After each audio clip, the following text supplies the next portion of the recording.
God warned about this long before anyone preached about obedience, long before the church built its walls, long before fear became doctrine. He said it clearly: a danger would rise not from the outside, but from within the house of faith. A deception so subtle, so holy-looking, that even the faithful wouldn't recognize it. But when the warning came, the church didn't amplify it. They buried it. Because this prophecy didn't threaten sinners, it threatened systems. It didn't expose the world, it exposed them. And while God's message was meant to protect you, their version was meant to control you. So ask yourself, if God warned about it, why would the church hide it? And more importantly, what truth was so dangerous that heaven shouted it, and religion silenced it? Long before temples were built, before pulpits rose, before religion learned how to control, God delivered a warning, clear, direct, unmistakable. It wasn't about the world outside, but about the voices that would rise in His name and twist what was meant to protect His people. The warning said, "Be careful of those who speak for me, but refuse to listen to me." A prophecy about spiritual leaders who would trade truth for power and wrap manipulation in the language of holiness. But when the church grew in influence, that warning became inconvenient. It didn't fit the narrative of authority. It didn't serve the system, so it was pushed aside. Not erased from Scripture, but erased from memory. Piece by piece, the message was softened. Sermons shifted, translations adjusted. The danger God exposed became the very structure people learned to trust. Because if believers remembered the warning, they would question the hierarchy. They would resist the guilt. They would recognize the difference between God's voice and the institution's voice. That's why the church hid it. Not because the warning was unclear, but because it was too clear. As Jesus said in Matthew 7:15, "Beware of false prophets, who come to you in sheep's clothing, but inwardly are ravenous wolves." A verse preached as a warning about the world, but originally spoken about the religious gatekeepers themselves. The prophecy wasn't against outsiders, it was against insiders, and deep down, they knew it. When the warning became inconvenient, the church didn't deny it, they replaced it. Slowly, subtly, strategically. They shifted the focus from discernment to obedience, from awareness to submission, from questioning to silence. The warning God gave, meant to awaken His people, was transformed into a message that protected the institution instead. They preached, "Trust leadership. Do not question authority. Doubt is rebellion." And every time the congregation repeated those words, the original warning faded a little more. The church learned something powerful. A believer who fears questioning is a believer who can be controlled. So they crafted a new theology, one where loyalty to the church became indistinguishable from loyalty to God Himself. And the most dangerous part? People didn't notice, because the change didn't come through force. It came through familiarity, a few altered sermons, a softened tone, a verse quoted halfway, a warning preached as a metaphor instead of a command. They told you wolves were outside the walls, while carefully hiding the ones inside. They preached about temptation, but stayed silent about manipulation. They warned you about sin, but never about spiritual deceit. And just like that, God's alert, meant to protect His children, was rewritten into a tool that protected the hierarchy. What was once a divine caution became a religious convenience, a system fortified by ignorance, a pulpit guarded by fear. A church strengthened not by truth, but by what it chose to silence. Because if you remembered the warning, you would remember your power, and nothing threatens a corrupt structure more than an awakened believer.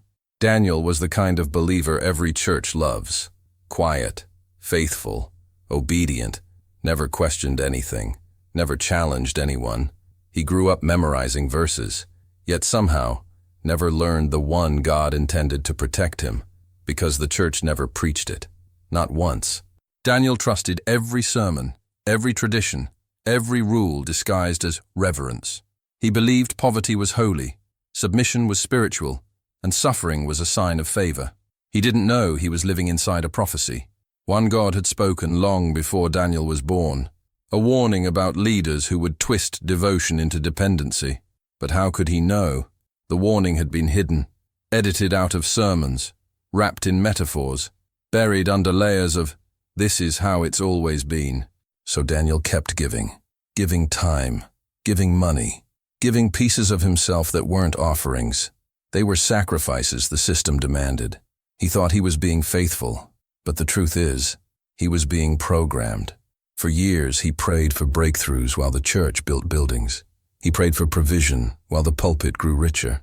He prayed for peace while leaders preached fear to keep him compliant. And the whole time, the warning God gave, the one meant to open Daniel's eyes, was nowhere to be found. Until one night, Daniel opened his Bible to a passage he had never heard preached, though it had been in front of him since childhood. My people are destroyed for lack of knowledge. And something in him broke. He realized he had knowledge, verses, stories, doctrines, but he didn't have awareness. He knew what the church wanted him to know, but he didn't know what God wanted him to see. For the first time in his life, Daniel asked a forbidden question. If God warned us about deception, why did no one ever warn me? And maybe, you've felt that same shock. You've sensed something was missing, a truth that should have been spoken, but never was. If you've ever felt that, if you've ever wondered why you trusted blindly, tap like, not for support, but as a sign that your spirit is waking up. Because Daniel wasn't the only one who missed the warning. Millions have, and that's exactly why the church hid it. After that night, Daniel couldn't pray the same way. He couldn't listen the same way. He couldn't believe the same way.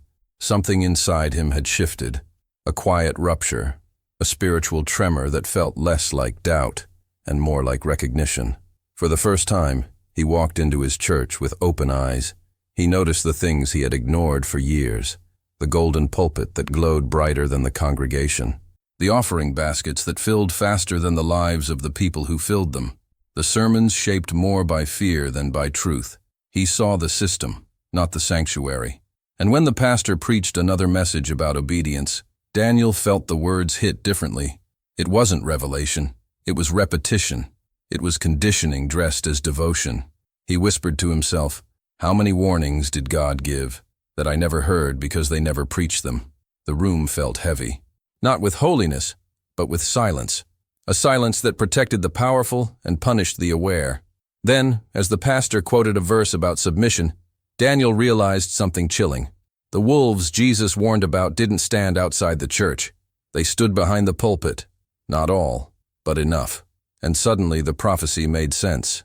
God hadn't warned about the world trying to deceive believers. He warned about religious voices who would distort truth in his name. That was the warning the church hid. Because if believers ever recognized it, fear would lose its grip, guilt would lose its power, and the hierarchy built on silence would collapse overnight. Daniel sat in the pew, heart pounding, as the pastor's voice echoed through the room. But he wasn't listening anymore. He was discerning. For the first time in his life, Daniel wasn't absorbing the sermon. He was examining it, testing it, holding it against the warning God had given centuries earlier. And the more he listened, the more he realized. Faith had been weaponized, obedience had been monetized, reverence had been industrialized. This wasn't awakening, this was extraction.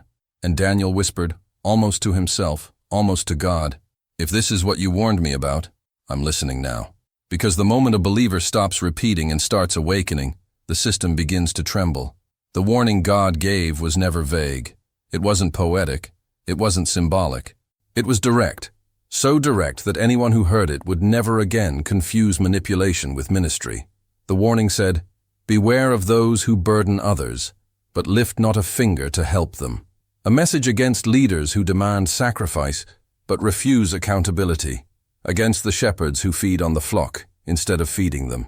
God warned that spiritual authority can be corrupted when power becomes more important than truth. That some would use his name not to free people, but to bind them. This was the revelation. The greatest danger to faith would not come from unbelievers, but from unchecked spiritual authority. That warning threatened everything the church had built, because if believers remembered it, they would question every sermon instead of swallowing it. They would test leadership instead of worshiping it. They would examine the fruit instead of the title.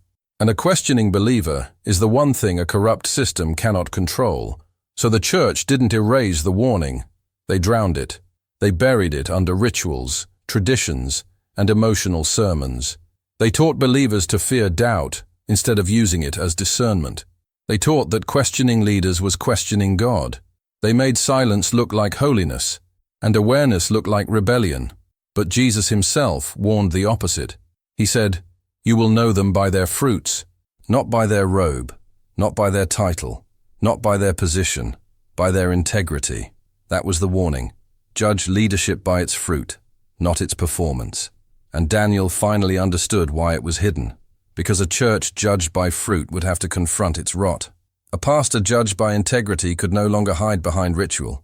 A system judged by truth could no longer hide behind fear. The warning God gave was meant to wake the people, but the church hid it to protect its throne. Yet here it is again, breaking through centuries of silence, whispering to the ones who are ready to hear, "Discern the voices that speak for me. Not all of them do." This was the revelation Daniel was never supposed to find. But once truth appears, it doesn't return to darkness. It becomes fire. It becomes clarity. It becomes liberation. Once Daniel understood the warning, he couldn't unsee it. And neither can you. Because truth doesn't just open your eyes. It forces a decision. A spiritual crossroads where obedience and awareness are no longer the same thing. Daniel realized he had lived his whole life trusting the voices God warned him about. He wasn't punished. He was programmed. And the moment he awakened, the system that once felt holy suddenly felt familiar, predictable, manipulative. He saw how fear had been used as currency, how guilt kept the offerings flowing, how silence kept the hierarchy intact. And he understood the warning in a way he never had before. They hid this to keep you dependent. The church didn't fear the prophecy. They feared the people who would recognize it. Because an awakened believer doesn't bow out of guilt, doesn't give out of pressure, doesn't obey out of fear. A believer who sees the truth cannot be controlled. Daniel didn't leave his faith. He finally met it. Not the version edited by men, but the one spoken by God, before religion learned to censor him. And now you stand where Daniel stood, between the comfort of blindness and the cost of clarity. You can pretend you didn't hear the warning, or you can walk in the light of it. One path keeps you safe, the other keeps you free. Ask yourself, who benefits from your silence? Who profits from your guilt? Who fears your awakening? Because God's warning wasn't meant to scare you. It was meant to unmask what scared them. So if this reached you, if something in your chest feels like recognition and not rebellion, you already know your choice. Comment exposed if your spirit refuses to go back to sleep. And subscribe, not for content, but for clarity. Because the next truth they buried is the one that breaks the system forever.